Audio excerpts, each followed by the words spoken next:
this brings us to a really wonderful discussion about what am I, we're speaking of you standing in your physical shoes, what am I bringing to the co-creational table? What am I bringing to the conference table where we all confer and co-create? What am I bringing there? Well, you're bringing the mix of vibrations that are going on within you right now. And how do you know what that mix is? Because it changes. It changes from day to day. It even changes from moment to moment. But how do I know what my mixture is? Your mood tells you. If you feel lighthearted and happy, what you're bringing to the table is going to be beneficial to you and everybody who meets with you. If you're ornery, if you're disappointed in yourself or someone else, if you're in a sad mood or a bad mood, if you're feeling sorry for yourself, then your mood is your indicator that the mixture that you're bringing to the table. Now, it's possible that you might have rendezvoused with others who have enough other stuff going on that you might not be an important mix, but that's not usually the case, because usually law of attraction is pretty discriminating about where you show up. Your impulse to go there has everything to do with what your mood is, you see. So when you get there, and you can't tell how anybody's doing, you can't even tell how yourself is doing, just because you've got a big phony smile on your face or phony words that are coming out of your mouth. It's your mood. It's how you feel. How are you feeling? Do you feel peppy? Do you feel enthusiastic? Do you feel eager? Are you loving these people that you're visiting with? Do you look at them and you're just sort of dripping love? Do you want to be with them? Are you eager to hear what they say? You want to hear their words? You want to know what they mean right here, right now? Because what they mean here, right now could be very beneficial to you, because you're a mix, and everybody in the mix has something important to add to it, you see.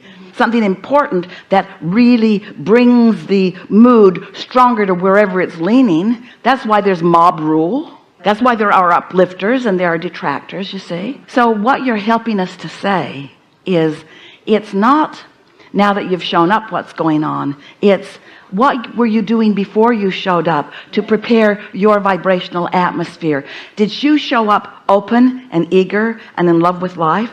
Or did you show up pensive and worried? And so forth. And that's the majority of the time. So if I was having a bad experience 20 minutes before this conversation, but went into the conversation in a good mood now, like, would that have had a... That's good for you, but really? Yeah. You think you can shift the world on its axis in 20 minutes? That's faking it until you make it. Right, okay. You could dress real pretty and put a smile on your face and tell yourself a joke on your way down.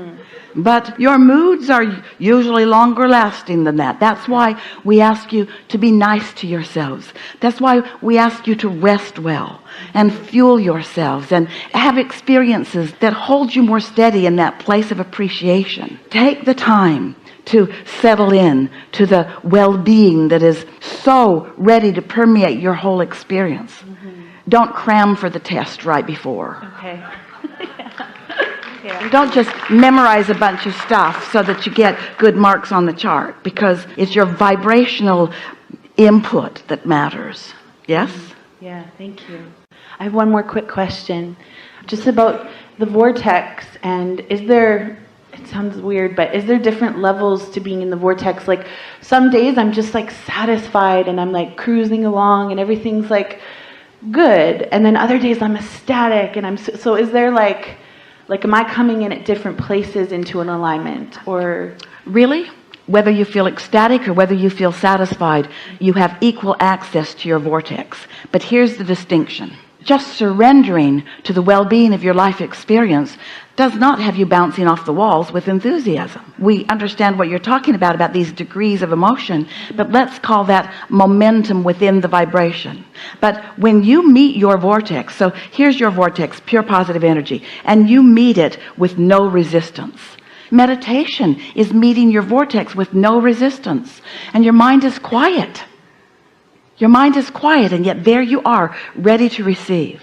So once you receive, and then you begin to focus in vibrational sync, in vibrational likeness with that satisfying feeling that you allowed your first receptive thoughts. Then, as you focus more specifically under the influence of that connection, that's when the emotion turns from satisfaction and peacefulness into that feeling of invincibility, into that feeling of passion. But that's as you come out into the world and you begin playing with others. Are you getting what we're talking about? We would rather see you in a state of appreciation than in a state of meditation, because in a state of appreciation there's more activity going on within you, and you have objects of attention that you're focused toward, so the energy is flowing through you in a more dynamic way. And the more energy that's flowing through you in a more dynamic way, the more you like it. In other words, it feels like more hands-on creating. But that period of time, let's have this conversation. The period of time, you talked about 20 minutes for mood changing. It doesn't take but seconds for your mood to change from satisfaction and peacefulness and contentment to clarity and eagerness and invincibility. In other words, once those floodgates are open, and once thoughts begin to flow to you, and once you find an object of attention to which you want to flow your pure positive energy thoughts, that's when the big stuff begins to happen. Did you hear that? And did the volume that Esther mustered help? That's why there are those who want to sit and meditate for long periods of time. And we are not offering any objection to that. We just want them to understand that once you're in alignment, you're in alignment. And once you're in alignment, then be the advantage to yourself and to the world that you were born to be. Focus on something and let that energy that creates worlds flow through you, because that's where your satisfaction becomes more and more and more and more. This conversation came, did you see how you guided it? Did you see how your question took us right into the beginning, and how every subsequent question took us to a fuller and fuller description of what's going on? Good job.